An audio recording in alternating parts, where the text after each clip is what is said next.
नमस्कार दोस्तों, आप सभी का स्टडी फॉर यूपीएससी पीसीएस में स्वागत है।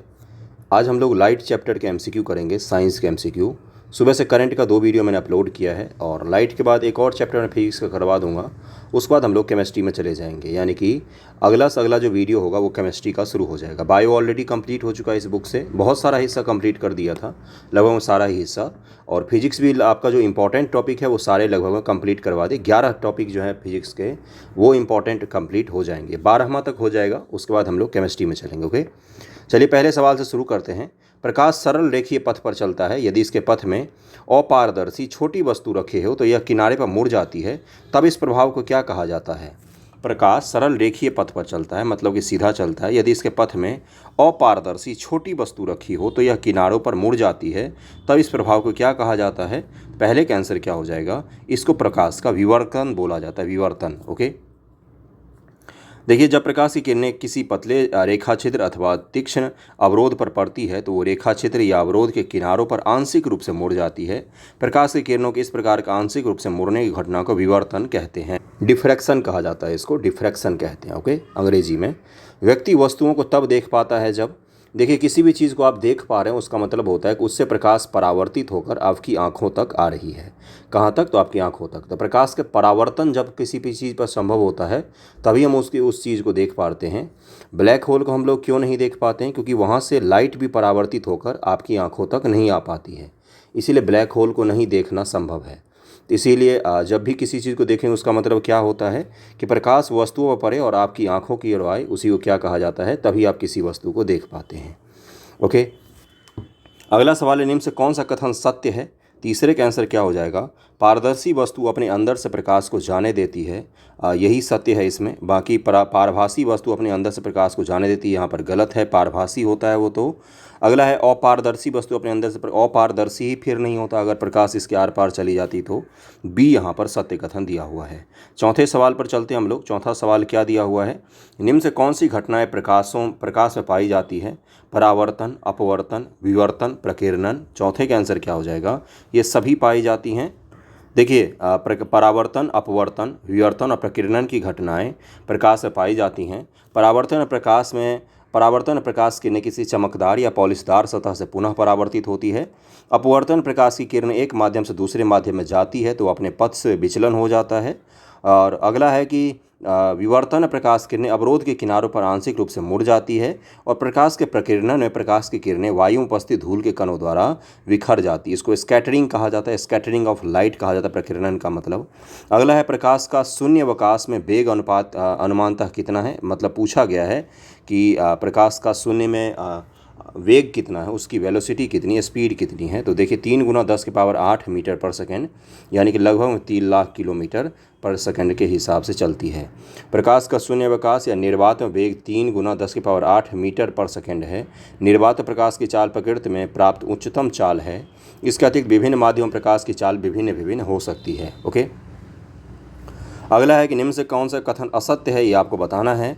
तो प्रकाश एक सरल रेखा में गमन करता है, ये सत्य है। छाया देखने के लिए प्रकाश स्रोत या प्रकाश के पथ में किसी अपारदर्शी वस्तु का होना आवश्यक है, ये भी यहाँ पर सत्य दिया हुआ है। क्या है कि सूची छिद्र कैमरे द्वारा खगोलीय पिंडों को देखा जा सकता है, यही यहाँ पर असत्य दिया हुआ है। दर्पण में प्रतिबिंब बनने के लिए प्रकाश का परावर्तन आवश्यक है, ये भी यहाँ पर सत्य दिया हुआ है। इसका सी असत्य है। सी को पढ़ लेते हैं। देखिए क्या लिखा हुआ है कि सूची छिद्र कैमरे द्वारा पेड़ अथवा इमारतों का प्रतिबिंब देखा जा सकता है, अतः इसके द्वारा खगोलीय पिंडों के प्रतिबिंब को नहीं देखा। जो नॉर्मल कैमरा होता है उसकी बात कर रहा है ये। अगले सवाल पर चलते हैं। समतल दर्पण द्वारा प्रतिबिंब आभासी, सीधा तथा बिंब के समान दिखाई देता है। समतल द्वारा बने प्रतिबिंब में बिंब का वाम भाग यानी कि लेफ्ट भाग प्रतिबिंब के वाम भाग की भांति दिखाई देता है। मतलब जो आपका लेफ्ट है वही लेफ्ट भी दिखाई देगा क्या, जो आपका राइट है वो लेफ्ट नहीं दिखाई देगा क्या। कुछ ऐसे दर्पण होते हैं जिसमें राइट लेफ्ट में अंतर आ जाता है। तथा बिंब का दक्षिणी भाग प्रतिबिंब के दक्षिणी भाग के भांति ही दिखाई देगा। समतल दर्पण की बात कर रहा है ये। 7 का आंसर क्या हो जाएगा, केवल और केवल 1 सही है, यहाँ पर दूसरा गलत दिया हुआ है। दिए कथनों कथन 1 सत्य है। समतल दर्पण द्वारा निर्मित प्रतिबिंब आभासी, सीधा तथा वस्तु के आकार के बराबर होता है। इमेजिनरी प्रतिबिंब का मतलब क्या होता है, एक होता है रियल और एक होता है इमेजिनरी। इमेजिनरी का मतलब होता है कि इस प्रतिबिंब को आप कभी भी किसी पर्दे पर नहीं उतार सकते हो। जबकि जो रियल प्रतिबिंब होता है उसका मतलब होता है कि उसको आप किसी पर्दे पर भी उतार कर देख सकते हैं। ओके, अगला है कि प्रतिबिंब दर्पण से उतनी ही दूरी से पीछे बनता है जितनी कि वस्तु दर्पण के आगे होती है। कथन दो असत्य है, क्योंकि समतल दर्पण बड़े प्रतिबिंब में बिंब का वाम भाग प्रतिबिंब के दक्षिणी भाग आपका बायां उसका दाहिना और उसका दाहिना आपका बायां दिखाई देगा किसी समतल दर्पण में जब आप खुद को देखते हैं तो। ओके, तथा इस घटना को क्या कहा जाता है? इस घटना को पार्श्व उत्क्रमण कहते हैं। ओके, अगला है परावर्तन के नियमानुसार निम्न से कथनों पर विचार कीजिए। आपतन कोण परावर्तन कोण भिन्न भिन्न हो। आपतन कोण परावर्तन कोण अगर नहीं पता होगा तो कैसे ज्ञात करेंगे? देखिए, ये चिकनी सतह है, इस पर ये लाइट आ रही है और ये लाइट जा रही है, बीच में एक आभासी प्रतिबिंब गिरा है आपने, तो ये आपतन कोण है और ये परावर्तन कोण है। ये दोनों हमेशा ही बराबर होते हैं। ओके, आपतित किरण दर्पण के आपतन बिंदु पर अभिलंब तथा परावर्तित किरणें सभी एक ही तल में होते हैं। देखिए, सभी एक ही तल में हैं, इसी तल में सभी लोग हैं। यहाँ पर ये बिंब भी है, आपतित किरण तथा परावर्तित किरण सभी एक ही तल में हैं। इसका आंसर हो जाएगा बी, केवल और केवल दूसरा सही है, पहला गलत है, क्योंकि आपतन कोण और परावर्तन कोण जो होता है हमेशा ही बराबर होते हैं। अगला है निम्न में से, देखिए यहाँ पर दिया हुआ है, ये जो आई है वो आर है, ये दोनों ही बराबर होंगे हमेशा। अगला है कि निम्नलिखित में से कौन सा कथन असत्य है? इसका आंसर दिया हुआ है सी, विसरित परावर्तनों के नियम का सफलतापूर्वक पालन नहीं हो पाता है। बाकी यहाँ पर जब प्रकाश की समानांतर किरणें खुरदरे पृष्ठ से परावर्तित होने के पश्चात समानांतर नहीं होती तब इसे विसरित परावर्तन कहते हैं। ये तो सही है, खुरदुरा परत है, यानी कि हो सकता है कि दो किरणें दो जगह पर पड़ी हों और दो अलग अलग जगहों पर रिफ्लेक्ट हो गई हों। ओके, चिकने पृष्ठ से प्रकाश का परावर्तन होने की घटना नियमित परावर्तन कहलाती है। जैसे शीशा है, शीशा पर आप लाइट मारेंगे जिस एंगल से, उसी एंगल से वो बाहर रिफ्लेक्ट हो जाता है ना। विसरित परावर्तन के नियमों का सफलतापूर्वक पालन नहीं होता है, ये तो यहाँ पर असत्य दिया हुआ है। नियमित परावर्तन के नियमों का पालन होता है, ये यहाँ पर सत्य दिया हुआ है। यहाँ नहीं कि सी गलत था। सी क्यों है गलत? क्योंकि विसरित परावर्तन में भी परावर्तन के नियमों का सफलतापूर्वक पालन होता है। किसी भी परावर्तन में परावर्तन के जो नियम हैं वो हमेशा पालन ही होते हैं। जब प्रकाश का परावर्तन किसी खुरदुरे पृष्ठ से होता है, देखिए एक होता है चिकना सतह जो बिल्कुल जैसे शीशे का हो गया, एक खुरदुरा सा कोई दीवार ले लीजिए या कोई मिट्टी का परत ले लीजिए जिस पर खुरदुरा हो, लेकिन परावर्तन का नियम सब जगह एक ही तरह से काम करता है। उस सतह की प्रकृति पर जरूर निर्भर करता है कि वो सतह कितना ज़्यादा परावर्तित करती है या अवशोषित कर लेती है, लेकिन परावर्तन का नियम नहीं बदलेगा। ओके, तो प्रकाश की किरणें परावर्तन के पश्चात विभिन्न दिशाओं में फैल जाती है, ऐसे परावर्तन को विसरित परावर्तन कहते हैं। इस परावर्तन में भी परावर्तन के सारे नियम जो होते हैं रिफ्लेक्शन के, वो वैध ही होते हैं, सब वैध होते हैं। जब प्रकाश का परावर्तन किसी पॉलिश युक्त चिकने पृष्ठ से होता है तो प्रकाश की किरणें परावर्तन के पश्चात एक दूसरे के समानांतर होती हैं और इस प्रकार परावर्तन के नियम को परावर्तन कहते हैं। नियमित परावर्तन में भी सारे नियम वैध होते हैं। अगले सवाल पर चलते, दर्पण के सामने कौन सा कथन असत्य दिया हुआ है? चम्मच का भीतरी पृष्ठ अवतल दर्पण के भांति कार्य करता है। देखिए, चम्मच का जो भीतरी पृष्ठ है, ऐसे चम्मच होता है, तो ये जो पृष्ठ है ये किसके तहत काम करता है? तो अवतल दर्पण के तहत काम करता है, ये यहाँ पर सही दिया हुआ है। अवतल दर्पण का परावर्तन पृष्ठ अंदर की ओर होता है, ये भी सही है। देखिए यहाँ पर परावर्तन पृष्ठ जो है वो अंदर की तरफ धंसा हुआ है। उत्तल दर्पण का परावर्तन का पृष्ठ बाहर की ओर होता है। चम्मच का जो बाहरी परत है ये किसके तरह काम करेगा? ये उत्तल दर्पण की तरफ काम करेगा। उत्तल बोलते समय मुंह उठता है थोड़ा सा उत्तल, तो उत्तल यानी कि उठा हुआ भाग, इस तरह से ध्यान रख सकते हैं आप। ओके, तो यानी कि यहाँ पर डी असत्य है, बाकी तीनों के तीनों सही दिया हुआ है।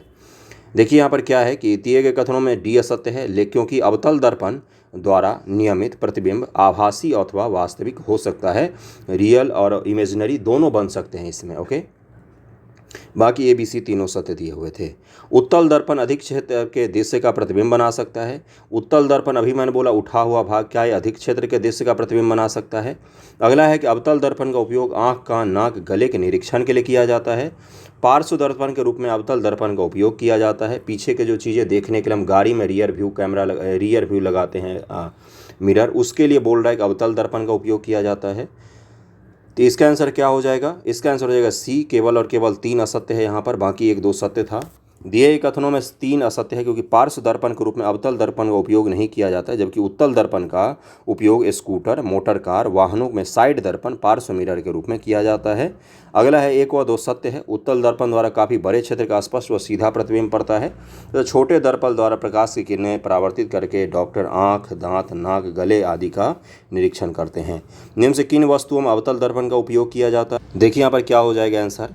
इसका आंसर हो जाएगा वाहनों का अग्रदीपों में, टॉर्चों में, उसके बाद से सेविंग दर्पणों में भी होना चाहिए, और आपका सौर भट्टियों में भी होना चाहिए। 1, 2, 4, 5 यहाँ पर आंसर दिया हुआ है।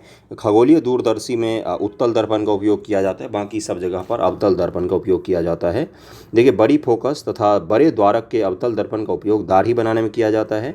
सौर भट्टियों में सूर्य के प्रकाश को केंद्रित करने के लिए बड़े अवतल दर्पण का उपयोग किया जाता है। अवतल दर्पण का उपयोग सामान्यतः टॉर्च, सर्च लाइट तथा वाहनों के अग्रदीपों हेडलाइट्स में प्रकाश का शक्तिशाली समानांतर किरण पुंज प्राप्त करने के लिए किया जाता है। हेडलाइट में कौन सा होता है? तो अवतल दर्पण का उपयोग होता है। देखिए, आपसे इसका उपयोग पर बहुत सारे सवाल पूछे जाएंगे। पिछली बार ये पूछा गया था कि जब हम एक जो घोड़ा है जिस पर लाल और काले की पट्टी बनाकर उस पर टॉर्च जलाएंगे तो हमें क्या प्राप्त होगा, यही पूछा गया था सवाल आपसे 68वीं बीपीएससी में। तो इस तरह के सोचने वाले सवाल आपसे पूछे जाएंगे, इसलिए फैक्ट पर ज़्यादा ध्यान मत दे के आप समझने की कोशिश कीजिएगा कहाँ पर किसका उपयोग होता है और किस तरह से वो आपको इमेजिन बंद कर पाते कि नहीं दिमाग में, इन चीज़ों पर थोड़ा सा फोकस कीजिएगा। आसान होता है ये चैप्टर, समझ बनाने की थोड़ी सी कोशिश कीजिए और उपयोग को समझिए, या समझ में अगर नहीं आ रहा है उपयोग तो उसको रट डालिए, क्योंकि सवाल वहीं से पूछे जाते हैं। ओके। एक पारदर्शी माध्यम से दूसरे पारदर्शी माध्यम प्रवेश करने प्रकाश की चाल परिवर्तन प्रकाश के किस गुण को प्रदर्शित करता है? तो ये प्रकाश के अपवर्तन को प्रदर्शित करता है। जैसे मान लीजिए ये हवा है, हवा से ये जल में जाएगा तो दोनों की डेंसिटी में फ़र्क होता है, तो जब लाइट आती है तो थोड़ा सा वो ऐसे धीमा पड़ जाती है। उसका जो इस मार्ग पर चल रही थी उस मार्ग से उसका परिवर्तन हो जाता है हल्का सा, और उसको क्या कहा जाता है? उसको कहा जाता है अपवर्तन। ओके। एक पारदर्शी माध्यम से दूसरे पारदर्शी माध्यम प्रवेश करने प्रकाश की चाल परिवर्तन प्रकाश के अपवर्तन गुण को प्रदर्शित करता है। प्रकाश अपवर्तन के कारण प्रकाश की चाल का विभिन्न माध्यम भिन्न भिन्न होना है। माध्यम बदलने पर प्रकाश की चाल भी बदल जाती है। जैसे ध्वनि भी माध्यम बदलने पर प्रकाश की चाल बदलती है ना, उसी प्रकार से निम्न से कौन सी घटनाएं प्रकाश के अपवर्तन को प्रदर्शित करती है? आंशिक रूप से डूबी पेंसिल का मुड़ा हुआ होना, ये बेसिक है, पढ़ा होगा अपने 6ठी 7वीं में भी। ये भी पानी से भरी हुई टंकी के तली ऊपर उठी हुई दिखाई देना, प्रकाश के एक माध्यम से दूसरे माध्यम पर जाने पर अपने मार्ग में विचलित होना। तो इसका आंसर हो जाएगा कि भाई सारे के सारे सही हैं, डी आंसर हो जाएगा कि ये सारे के सारे अपवर्तन के कारण ही ये घटित होती है। इसके अलावा और भी दे सकता है आपसे, जैसे पानी में पड़ा हुआ सिक्का आपको ऊपर उठा हुआ दिखाई देता है। जैसे छड़ है वो तो टेढ़ा है। जैसे मछली पानी में कहीं और है, दिखाई देगा कहीं और, तो आप मारोगे मछली को यहाँ पर, लेकिन मछली है दरअसल में यहाँ पर। तो ये सब किसके उदाहरण होते हैं? तो अपवर्तन के उदाहरण होते हैं। इसी पर और कुछ चीज़ें सोच सकते हैं तो सोचिए, आपको वो चीज़ रिफ्लेक्ट हो जाएगा मन में एक बार, तो आप कभी भी भूलेंगे नहीं उसको। ओके। अपवर्तन के कारण किसी गिलास अथवा बीकर में डूबी हुई छड़ अथवा पेंसिल टूटी हुई या मुड़ी हुई प्रतीत होती है। जल की सतह प्रकाश का अपवर्तन कारण पानी से भरी हुई टंकी की तली ऊपर उठी दिखाई देती है। ये सब कुछ होता है। जब प्रकाश की किरण सघन माध्यम से विरल माध्यम में, यानी कि ऊपर वाला जो डेंसिटी है, जैसे यहाँ पर पानी ले लीजिए और नीचे हवा ले लीजिए, जब आप हवा से पानी से हवा में जाएगा लाइट, तब क्या होगा ये पूछा जा रहा है आपसे। ओके। देखिए यहाँ पर क्या हो जाएगा, इसकी चाल बढ़ जाती है और वह अभिलंब से दूर हट जाती है। जैसे ये है तो यहाँ से लाइट जा रही है तो अभिलंब होता है ये, और यहाँ से दूर हट जाएगी, यानी कि इस तरफ मुड़ जाएगी। ओके। अब जब ऊपर डेंसिटी हाई है, ओके, और नीचे डेंसिटी लो है, अगर ऊपर डेंसिटी लो होगा नीचे हाई होगा तो क्या हो जाएगा? अभिलंब की तरफ में आ जाएगी, इस तरह से लाइट जाने लग जाएगी। ओके। इसी को पूछा जा रहा है आपसे। और एक चीज़ ध्यान रखिएगा, जब माध्यम जो होता है वो विरल होता है, यानी कि माध्यम का हमेशा विरल होने पर प्रकाश की चाल जो है वो बढ़ जाती है। ओके।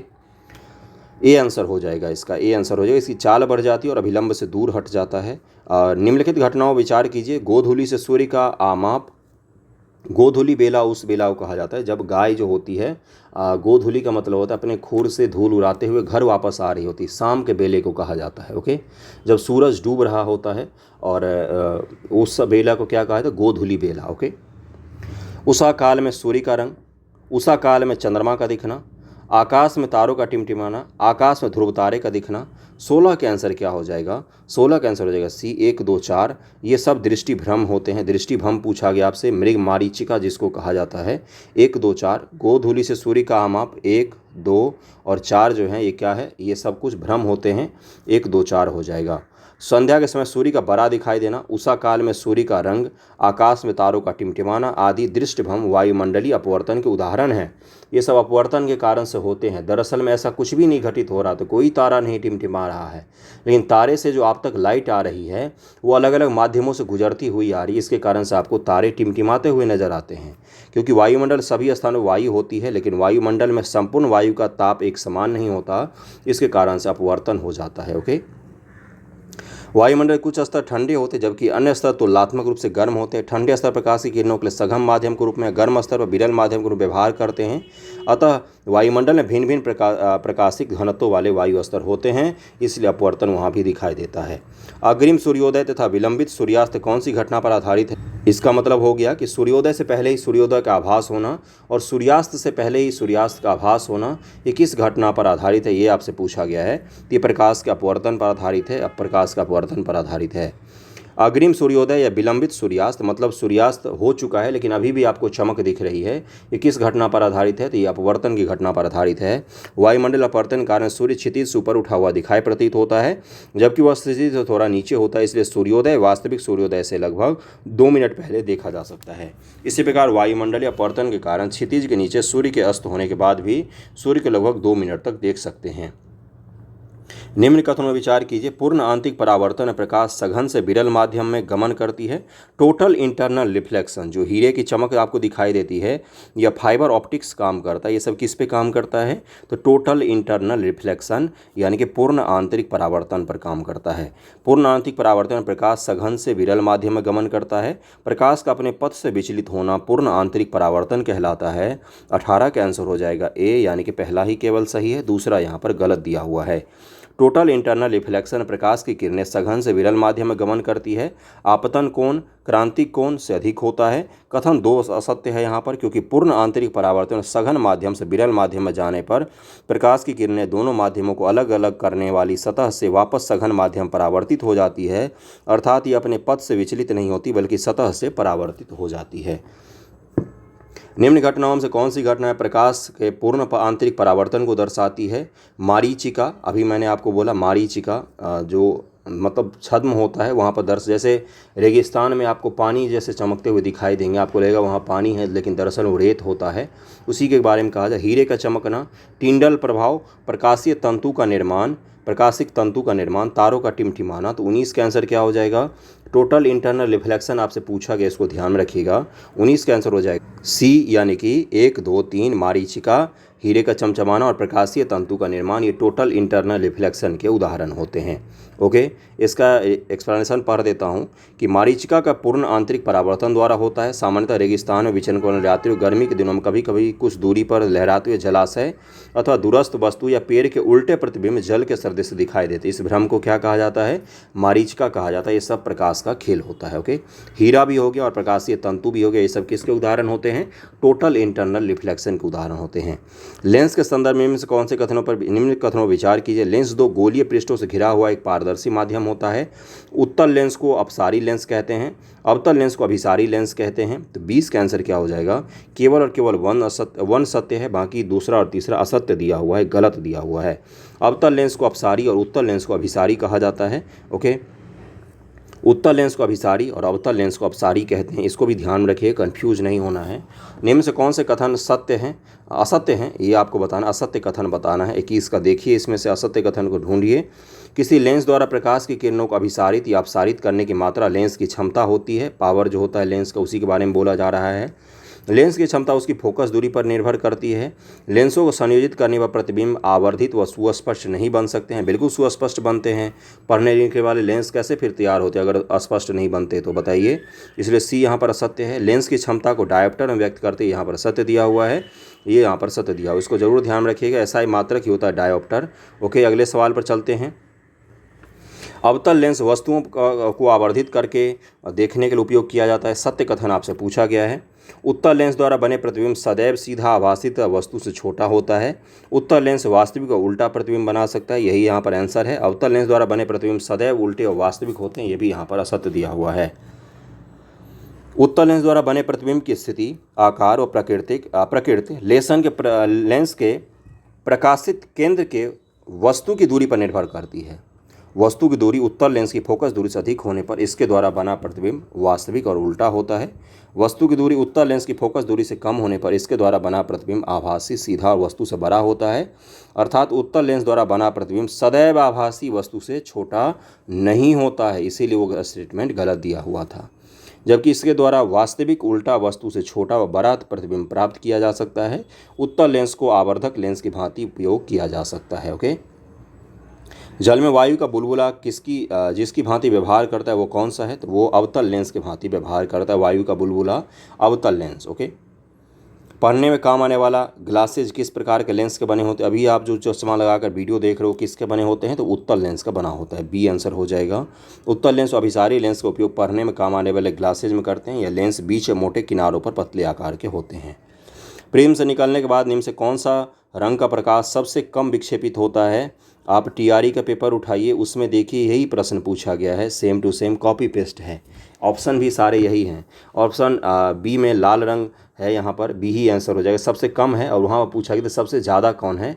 तो बैगनी सबसे ज़्यादा हो जाता है। और वेबग्योर याद रखिएगा, रेड सबसे कम होता है और बैगनी सबसे ज़्यादा होता है। डिट्टो कॉपी पेस्ट है, ये टीआरई के एग्ज़ाम के पेपर में दोनों भाग में आया था। पेपर 1 में भी आया था और दूसरे दिन के दूसरे हिस्से में भी आया था। तो दूसरा दोनों को दोनों इसका कॉपी पेस्ट था ये आपके एग्ज़ाम में, इसलिए इंपॉर्टेंट होते हैं ये। ओके। क्या है यहाँ पर देखिए कि प्रिज्म से प्राप्त 7 रंगों के वर्ण क्रम में। प्रिज्म क्या है भाई? प्रिज्म एक तिकोनाकार का एक मटेरियल होता है जिसमें आप सूर्य की किरण को डालोगे तो 7 अलग अलग रंगों को आपको दिखाएगा। ओके। प्रिज्म से प्राप्त रंगों के वर्ण क्रम में लाल रंग के प्रकाश का विचलन कम होता है, क्योंकि लाल रंग के प्रकाश के लिए प्रिज्म के पदार्थ का अपवर्तनांक कम होता है, जबकि बैगनी रंग के प्रकाश के लिए प्रिज्म का अपवर्तनांक उच्च होता है। इस कारण बैगनी रंग का विचलन सबसे ज़्यादा होता है और यही पूछा गया था सबसे ज़्यादा किसका होता है? तो वेबग्योर अगर याद होगा तो सबसे कम अगर रेड का होता है तो सबसे ज़्यादा किसका होगा? तो वायलेट का होगा, बैगनी का होगा। ओके। प्रकाश में 7 रंग होते हैं, रंगों को अलग करने को क्या तरीका है? तो ये एक ही तरीका है, एक प्रिज्म से रंगों को अलग अलग किया जा सकता है। देख सकते हैं आप सूर्य के प्रकाश को डालकर। ओके। अगला है निम्नलिखित कथनों विचार कीजिए। इंद्रधनुष प्रकाश के 7 वर्णों से मिलकर बना होता है। प्रकाश के 7 वर्ण मिलकर लाल प्रकाश उत्पन्न करते हैं। 27 का आंसर हो जाए। केवल पहला सही है, दूसरा गलत दिया हुआ है।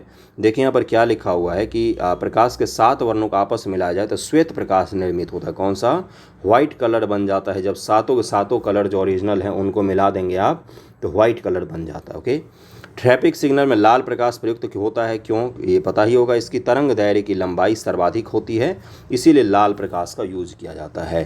ट्रैफिक सिग्नल तथा खतरे के संकेत के लिए लाल रंग का प्रयोग किया जाता है, क्योंकि लाल रंग के प्रकाश की तरंग दायरे अन्य रंगों की तुलना में अधिक होती है, जिसके कारण लाल रंग के प्रकाश का प्रकीर्णन सबसे कम होता है, इसलिए इसे अधिक दूरी से देखा जा सकता है। अंतरिक्ष यात्री को आकाश का रंग कैसा दिखाई देता है? तो उसको काला दिखाई देता है, क्योंकि वहाँ पर वायुमंडल की अनुपस्थिति होती है, इसलिए उसको ब्लैक दिखाई देता है। कैसा? ब्लैक दिखाई देता है। ओके। जिस कारण से प्रकाश का प्रकीर्णन नहीं होता है। स्कैटरिंग के कारण ही हमें ब्लू दिखाई देता है। किसके कारण? स्कैटरिंग के कारण, प्रकीर्णन के कारण। देखिए यहाँ पर लिखा हुआ था ना, प्रकाश का प्रकीर्णन होता है जिसके कारण से हमें आसमान जो होता है वो ब्लू दिखाई देता है पृथ्वी पर से, जबकि वायुमंडल से बाहर जब निकल जाते हैं तो ये स्कैटरिंग संभव नहीं होता है। टिंडल प्रभाव उत्पन्न करता है, क्या उत्पन्न करता है? तो देखिए, कोलाइडी कणों द्वारा प्रकाश के प्रकीर्णन की घटना और घने जंगलों में बितान से सूर्य के प्रकाश के गुजरने पर टिंडल प्रकाश दिखाई देता है। तो 1 और 2 इसका आंसर हो जाएगा, ए आंसर हो जाएगा।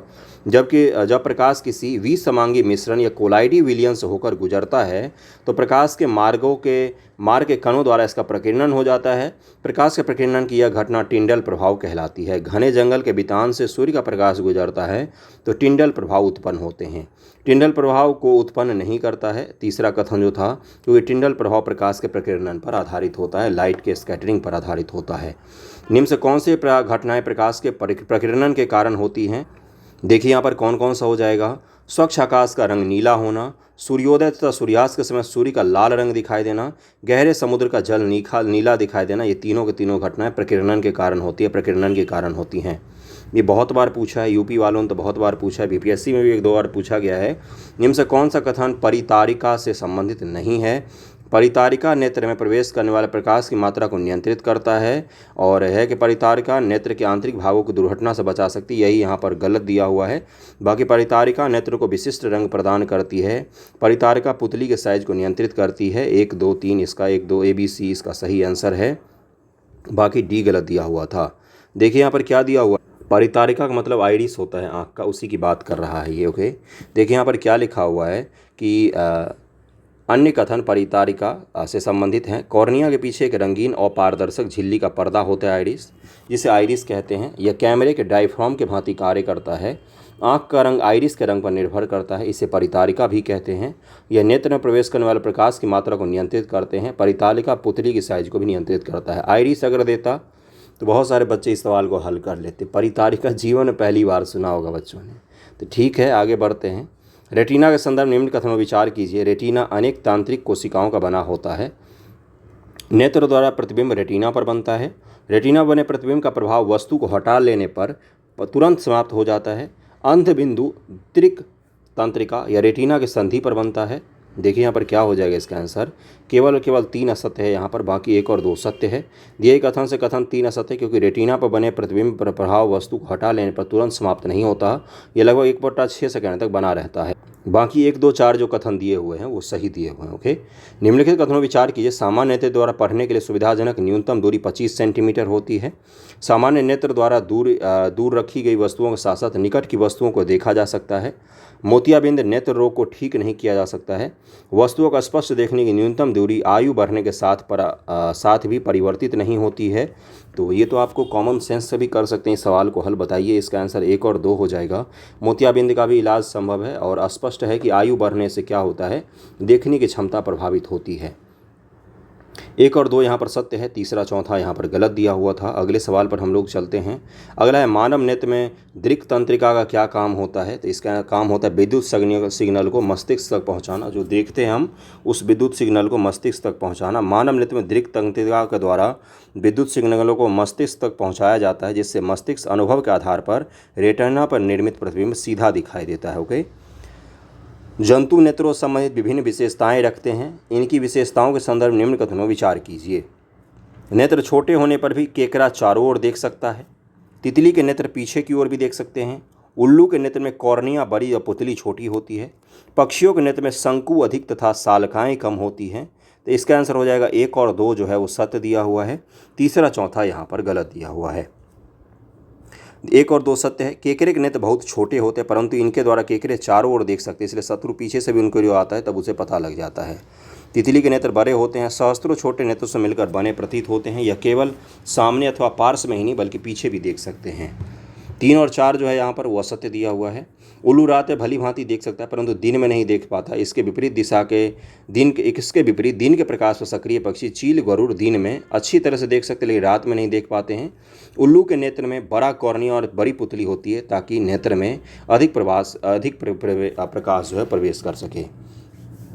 इसी के साथ साथ इसके रेटिना में बड़ी संख्या में सालकाएँ होती हैं तथा केवल कुछ ही शंकु होते हैं। इसके विपरीत दिन के पक्षियों के नेत्रों में शंकु अधिक होती हैं और सालकाएँ कम होती है। इसीलिए कुछ पक्षी जो होते हैं वो दिन में स्पष्ट देख पाते हैं, कुछ पक्षी जो होते हैं वो निशाचर होते हैं, रात को केवल देख पाते हैं। ब्रेल पद्धति संबंधित निम्नलिखित कथनों विचार कीजिए। इस पद्धति का उपयोग चक्षु विकृति युक्त व्यक्तियों के लिए किया जाता है। इस पद्धति को लुई ब्रेल ने विकसित किया था। ब्रेल पद्धति आपने देखा होगा जिसमें वो छू कर पढ़ने की कोशिश करते हैं। जिनके पास आँख नहीं होता, जिनका आँख खराब हो जाता है, वो सी आंसर हो जाएगा ये। ब्रेल पद्धति से 1 और 2 सत्य है। लुई ब्रेल ने चक्षु विकृति युक्त मतलब आँख खराब वाले अंधे लोगों के लिए चीज़ विकसित किया था 1821 ईस्वी में। ओके, निकट दृष्टि दोष के संदर्भ निम्न कथनों विचार कीजिए। निकट दृष्टि दोष में व्यक्ति दूर रखी वस्तु को सुस्पष्ट नहीं देख पाता है और निकट दृष्टि दोष में वस्तु का प्रतिबिंब रेटिना पर न बनकर इसके सामने बनता है। अवतल लेंस द्वारा निकट दृष्टि दोष का संशोधन किया जा सकता है। 38 का आंसर क्या हो जाएगा। तीनों के तीनों स्टेटमेंट सही हैं। अब इस सवाल से आप दूर दृष्टि दोष के लिए भी सवाल बना लीजिए, अपने आप ही बन जाना चाहिए कि सबका विपरीत कर देंगे तो क्या हो जाएगा, दूर दृष्टि दोष के लिए आप बना लेंगे। ओके, आगे अगला सवाल दूर दृष्टि दोष। इसमें व्यक्ति दूर की वस्तु का स्पष्ट देख सकता है और क्या है इसमें निकट रखी वस्तु का प्रतिबिंब रेटिना के पीछे बनता है और है इस दोष को दूर करने के लिए अवतल नहीं उत्तल लेंस का उपयोग किया जाता है। तो इसका आंसर हो जाएगा सी। 1 और 2 सही है, तीसरा यहाँ पर गलत दिया हुआ है। ओके, पक्षाभि पेशियों के धीरे धीरे दुर्बल होने के कारण क्रिस्टलीय लेंस के लचीलेपन में कमी आने के कारण उत्पन्न नेत्र दोष क्या कहलाता है। तो इसको जरा दृष्टि दोष कहते हैं। ओके, इसका आंसर सी हो जाएगा। नेत्रदान नेत्र के किस भाग का प्रत्यारोपण किया जाता है। वेरी इंपॉर्टेंट, ये सवाल पूछा गया था TRA के एग्जाम में। कॉपी पेस्ट था ये एग्जाम में। कॉपी पेस्ट का मतलब कॉपी पेस्ट, देखिए पेपर टू उल्टा के, मैंने भी डिस्कस किया है। कॉर्निया का प्रत्यारोपण किया जाता है, कॉर्निया का। ओके, निम्न कथनों में विचार कीजिए। सरल सूक्ष्मदर्शी कम फोकस दूरी का एक अभिसारी लेंस होता है। संयुक्त सूक्ष्मदर्शी में अभिदृश्यक लेंस वस्तु का वास्तविक उल्टा व आवर्धित प्रतिबिंब बनाता है। दूरदर्शी में अवतल लेंस का उपयोग किया जाता है। तो इसका आंसर हो जाएगा ए। 1 और 2 यहाँ पर सही दिया हुआ है, तीसरा यहाँ पर गलत दिया हुआ है क्योंकि उत्तल लेंस का उपयोग करते हैं दूरदर्शी बनाने के लिए उत्तल लेंस का प्रयोग करते हैं। ओके, अगले सवाल पर हम लोग चलते हैं, फिर आपका लाइट चैप्टर खत्म हो जाएगा। खगोलीय दूरदर्शी से बना प्रतिबिंब होता है हमेशा। खगोलीय जो दूरदर्शी होते हैं, जो लंबे दूरी के टेलीस्कोप वगैरह होते हैं, वो काल्पनिक और बड़ा होता है हमेशा। इसका आंसर क्या हो जाएगा? बी हो जाएगा। इसको ध्यान रखिएगा, अगर नहीं समझ में आया तो रट लीजिएगा, क्योंकि ये सवाल कॉपी पेस्ट डिट्टो हो सकता है। ओके, निम्न कथनों विचार कीजिए। प्रकाश तरंग की प्रकृति अनुप्रस्थ होती है। साबुन के बुलबुलों का रंगीन दिखाई देना प्रकाश के व्यतिकरण की घटना है। ध्वनि तरंगें प्रकाश तरंगों की तुलना में अधिक विवर्तित होती हैं। इसका आंसर हो जाएगा डी। 1, 2 और 3 तीनों के तीनों सही दिए हुए हैं, तीनों कथन सही दिए हुए हैं। अगला है कि पोलेराइडो का उपयोग किया जाता है, तो 45 का आंसर क्या हो जाएगा? 1, 2, 4 धूप के चश्मों में, फोटोग्राफी कैमरों में, त्रिआयामी चलचित्र कैमरों में, जो 3D वाले आपके मूवियाँ बनती हैं उनमें भी इसका उपयोग किया जाता है, उनके कैमरों में भी उपयोग किया जाता है। 45 का आंसर क्या हो जाएगा? 1, 2, 4 हो जाएगा, उसमें इसका उपयोग किया जाता है। ओके, देखिए यहाँ पर क्या दिया हुआ, इससे स्पष्ट हो जाएगा। बादलों के फोटो खींचने हेतु कैमरे के लिए पोलराइड लगाया जाता है, पोलेराइड, जिससे बादलों के स्वच्छ फोटो प्राप्त हों। पोलेराइड की सहायता से त्रिमिमीय चित्र को देखा जा सकता है। इसके अतिरिक्त ध्वनि नियंत्रकों में पोलेराइडों का उपयोग नहीं किया जाता है। इसका आंसर हो जाएगा 1, 2, 4 यहाँ पर दिया हुआ है। और लाइट चैप्टर आपका समाप्त हो गया यहाँ पर। अब ये PDF में आपको दे दूंगा और इसको रिवाइजन अच्छे से कीजिएगा, क्योंकि ये इंपॉर्टेंट है आपके लिए। देखा यहाँ से सीधा सीधा TRE में भी सवाल पूछा गया है। Okay, thank you so much आप सभी का।